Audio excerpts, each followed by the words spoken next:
ಎಲ್ಲರಿಗೂ ನಮಸ್ಕಾರ. ರಾಷ್ಟ್ರೀಯ ಸಾಧನಾ ಸಮೀಕ್ಷೆ ತರಗತಿ 5 ಗಣಿತಕ್ಕೆ ಸಂಬಂಧಿಸಿದಂತೆ 15 ಕಲಿಕಾ ಫಲಗಳಿವೆ. ಈ ವಿಡಿಯೋದಲ್ಲಿ ಕಲಿಕಾ ಫಲ M508ಕ್ಕೆ ಕೆಲವು ಉದಾಹರಣೆ ಪ್ರಶ್ನೆಗಳನ್ನು ಹೇಗೆ ಪರಿಹರಿಸುವುದು ಎಂದು ತಿಳಿಯೋಣ.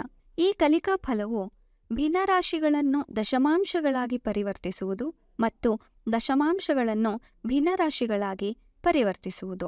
ಅಂದರೆ ಇಲ್ಲಿ ನಾವು ಭಿನ್ನರಾಶಿಗಳು ಹಾಗೂ ದಶಮಾಂಶಗಳನ್ನು ಪರಿವರ್ತಿಸುವ ವಿಧಾನವನ್ನು ವಿವರವಾಗಿ ತಿಳಿಯಬಹುದು.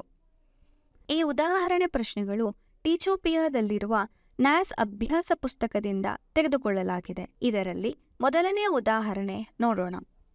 ಪ್ರಶ್ನೆ: ಬಣ್ಣ ತುಂಬಿದ ಚಿತ್ರವು ಪ್ರತಿನಿಧಿಸುವ ದಶಮಾಂಶ ಭಿನ್ನರಾಶಿ ಯಾವುದು? ಇಲ್ಲಿ ನಾವು ದಶಮಾಂಶ ಭಿನ್ನರಾಶಿಯನ್ನು ಕಂಡುಹಿಡಿಯಬೇಕು. ಅದಕ್ಕೆ ಚಿತ್ರವು ಪ್ರತಿನಿಧಿಸುವ ಭಿನ್ನರಾಶಿಯನ್ನು ತಿಳಿಯಬೇಕು. ಈ ಎರಡೂ ಭಿನ್ನರಾಶಿಯು ಸಮಾನ ಭಿನ್ನರಾಶಿಗಳಾಗಿರುತ್ತವೆ. ಭಿನ್ನರಾಶಿಯನ್ನು ತಿಳಿಯಲು ಅದರ ಅಂಶ ಮತ್ತು ಛೇದವನ್ನು ಕಂಡುಹಿಡಿಯಬೇಕು. ಛೇದ ಎಂದರೆ ಒಟ್ಟು ಸಮಭಾಗಗಳ ಸಂಖ್ಯೆಯಾಗಿರುತ್ತದೆ. ಅಂಶ ಎಂದರೆ ಬಣ್ಣ ತುಂಬಿದ ಭಾಗಗಳ ಸಂಖ್ಯೆಯಾಗಿರುತ್ತದೆ. ಕೊಟ್ಟಿರುವ ಚಿತ್ರದಲ್ಲಿ 5 ಅಡ್ಡ ಸಾಲುಗಳು ಹಾಗೂ 5 ಕಂಬ ಸಾಲುಗಳಿವೆ. ಹಾಗಾಗಿ ಒಟ್ಟು ಘಟಕ ಚೌಕಗಳ ಸಂಖ್ಯೆ 5 × 5 ಗುಣಿಸಿದಾಗ 25 ಉತ್ತರ ಸಿಗುತ್ತದೆ. ಇದು ಛೇದವಾಗಿರುತ್ತದೆ. ಹಾಗೆ ಪ್ರಶ್ನೆಯಲ್ಲಿ ಕೊಟ್ಟಿರುವ ಬಣ್ಣ ತುಂಬಿದ ಚೌಕಗಳನ್ನು ಎಣಿಸಿದಾಗ 10 ಸಂಖ್ಯೆ ಸಿಗುತ್ತದೆ. ಇದು ಅಂಶವಾಗಿರುತ್ತದೆ. ಹಾಗಾಗಿ ಇದನ್ನು 25ನೇ 10 ಎಂದು ಭಿನ್ನರಾಶಿಯಾಗಿ ಬರೆಯಬಹುದು. ಈಗ ಇದನ್ನು ದಶಮಾಂಶ ಭಿನ್ನರಾಶಿಯನ್ನಾಗಿ ಪರಿವರ್ತಿಸಬೇಕು. ಅದಕ್ಕೆ ದಶಮಾಂಶ ಭಿನ್ನರಾಶಿಯ ಛೇದವು 10, 100, 1000 ಇತ್ಯಾದಿಗಳಾಗಿರಬೇಕು.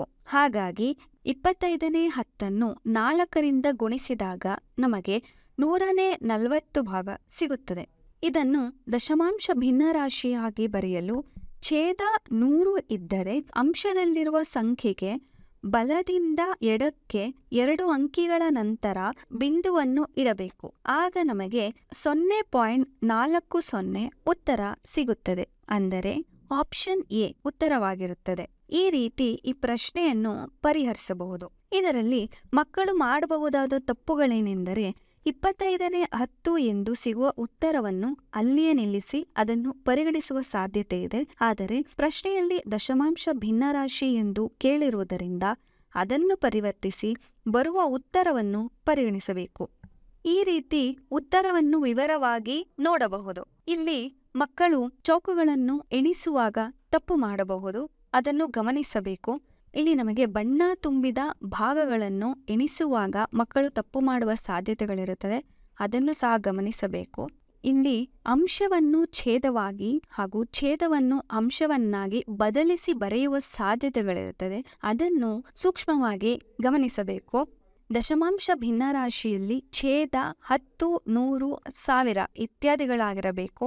ಹಾಗಾಗಿ 25ನ್ನು 100ಕ್ಕೆ ಪರಿವರ್ತಿಸಲು ಅದನ್ನು 4ರಿಂದ ಗುಣಿಸಿದಾಗ ನಮಗೆ 0.4 ಉತ್ತರ ಸಿಗುತ್ತದೆ. ಈ ರೀತಿ ಈ ಪ್ರಶ್ನೆಯನ್ನು ಪರಿಹರಿಸಬಹುದು. ಮುಂದಿನ ಪ್ರಶ್ನೆಯನ್ನು ನೋಡೋಣ. ಪ್ರಶ್ನೆ: ರಾಜುವಿನ ಎತ್ತರ 4 ಮೀಟರ್ 14 ಸೆಂಟಿಮೀಟರ್ ಇದೆ. ಅವನ ಎತ್ತರವನ್ನು ಡ್ಯಾಶ್ ಎಂದು ಬರೆಯಬಹುದಾಗಿದೆ. ಇಲ್ಲಿ ಪ್ರಶ್ನೆಯಲ್ಲಿ ಕೊಟ್ಟಿರುವ ಸಂಖ್ಯೆಯನ್ನು ಮೀಟರಿಗೆ ಪರಿವರ್ತಿಸಬೇಕಾಗುತ್ತದೆ. ರಾಜುವಿನ ಎತ್ತರ 4 ಮೀಟರ್ 14 ಸೆಂಟಿಮೀಟರ್ ಎಂದು ತಿಳಿದಿದೆ. ಈಗ 14 ಸೆಂಟಿಮೀಟರ್ ಅನ್ನು ಮೀಟರಿಗೆ ಪರಿವರ್ತಿಸಲು ನಮಗೆ ಮಾನಗಳ ಬಗ್ಗೆ ಅರಿವಿರಬೇಕು. ಅಂತೆಯೇ 1 ಮೀಟರ್ ಅಂದರೆ 100 ಸೆಂಟಿಮೀಟರ್ಗೆ ಸಮವಾಗಿರುತ್ತದೆ. ಹಾಗೆಯೇ 1 ಸೆಂಟಿಮೀಟರಿಗೆ 100ನೇ 1 ಮೀಟರ್ ಸಮವಾಗಿರುತ್ತದೆ. ಹಾಗಾಗಿ 14 ಸೆಂಟಿಮೀಟರ್ ಅನ್ನು ನಾವು 100ನೇ 14 ಮೀಟರ್ ಎಂದು ಬರೆದುಕೊಳ್ಳಬಹುದು. 100ನೇ 14 ಮೀಟರ್ ಅನ್ನು ದಶಮಾಂಶಗಳಾಗಿ ಪರಿವರ್ತಿಸಿದಾಗ 0.14 ಮೀಟರ್ ಸಿಗುತ್ತದೆ. ಹಾಗಾಗಿ 14 ಸೆಂಟಿಮೀಟರ್ ಅನ್ನು 100ನೇ 14 ಮೀಟರ್ ಆಗಿ ಬರೆದುಕೊಳ್ಳಬಹುದು.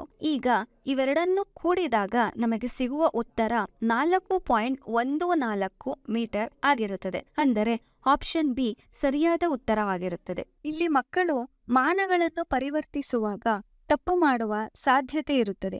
ಅದನ್ನು ಸೂಕ್ಷ್ಮವಾಗಿ ಗಮನಿಸಬೇಕು. ಈಗ ನ್ಯಾಸ್ನಲ್ಲಿ ಬಂದಿರುವ ಒಂದು ಪ್ರಶ್ನೆಯನ್ನು ನೋಡೋಣ. ಈ ವಿಡಿಯೋವನ್ನು ಪಾಸ್ ಮಾಡಿ ಈ ಪ್ರಶ್ನೆಯನ್ನು ಉತ್ತರಿಸಲು ಪ್ರಯತ್ನಿಸಿ. ಇದಕ್ಕೆ ಸರಿಯಾದ ಉತ್ತರ ಆಪ್ಷನ್ ಸಿ 80 ಆಗಿರುತ್ತದೆ. ಈ ಕಲಿಕಾ ಫಲಕ್ಕೆ ನಮ್ಮ ನ್ಯಾಸ್ ಅಭ್ಯಾಸ ಪುಸ್ತಕದಲ್ಲಿ 10 ಪ್ರಶ್ನೆಗಳಿವೆ. ಎಲ್ಲಾ ಪ್ರಶ್ನೆಗಳಿಗೆ ಉತ್ತರಿಸಲು ಪ್ರಯತ್ನಿಸಿ.